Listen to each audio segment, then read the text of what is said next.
I'm here this afternoon to talk and persuade you about a topical issue. And why is it topical? Because it is very important and it affects almost every human being, all human beings. And it is on religious freedom. And religious freedom is about every freedom. Now, if you look at the First Amendment of the United States of America, the First Amendment, when it comes to religious freedom, is a two-creed item. The item, namely, one, that government shall not enforce any religious belief on any citizen. And the second, like it, is that government also protect religious freedom of every citizen.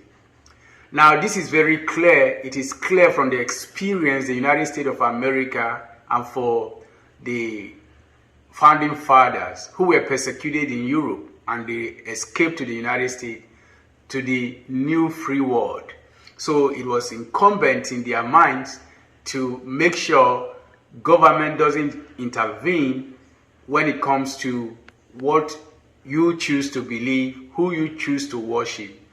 And that is fundamental when it comes to human being, because every human being has his or her right to make a choice, to have a faith and not to have faith.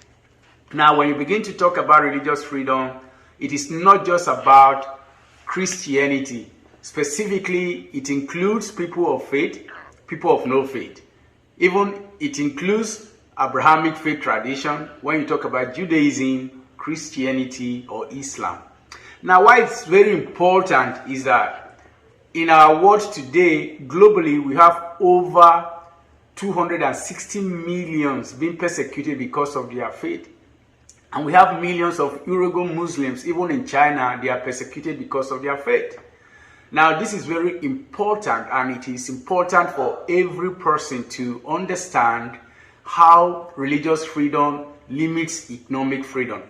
Any society that there is no religious freedom, there is no economic freedom. And lack of religious freedom impacts women and children. Lack of religious freedom denies people the opportunity and ability to express their own God-given will, their God-given moral opportunity to make choice, who they worship, what they worship, where they worship. Now, you begin to look at how certain governments in the world, especially non-democratic government, try to infringe on people's religious freedom.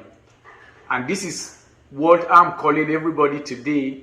Whether you are a Christian or not a Christian, it is very important for you to make sure religious freedom of people is respected.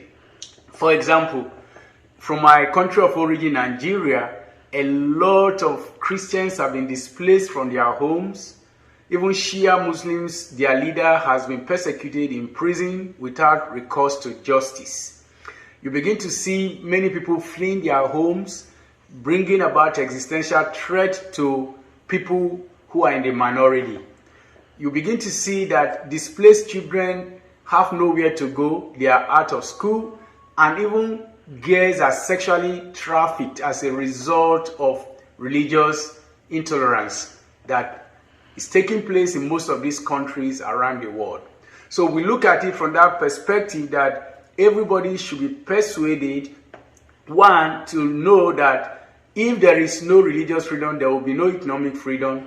Access to many things of life that gives human dignity, prominence in any given society is denied.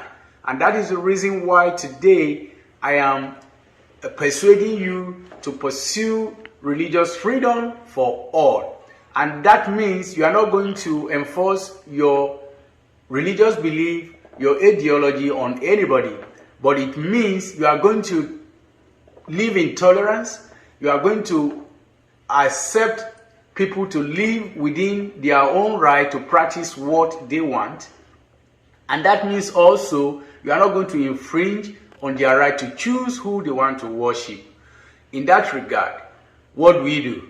We have to join hands to promote religious freedom, and we have to make sure also it is our own Christian responsibility to also speak to our Congress members, to speak to our representatives, to know that we have to promote and we have to uphold religious freedom for all. This is going to help humanity to flourish, because denying people who they should serve and how they should serve limits their proficiency in many things that they ought to do for themselves.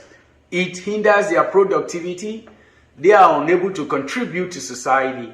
So what it means is that everybody should, as a matter of urgency, practice his or her faith within the ambit of law. And when I say law, democratic society. And that means also that if you want to share your faith, it should be by way of persuasion, and leave the conviction to that person or to an outer power that can actually bring about that person accepting what you preach or your faith. It's not going to work, and this will lead to more violence. This will lead to more wars, and women will be impacted, children will be impacted, vulnerable in our society will not be able to worship their God-given ability to worship who they want, what they want. In this regard, I would like to persuade you again that let us join hands to make people worship what they want, to make people have freedom. Thank you.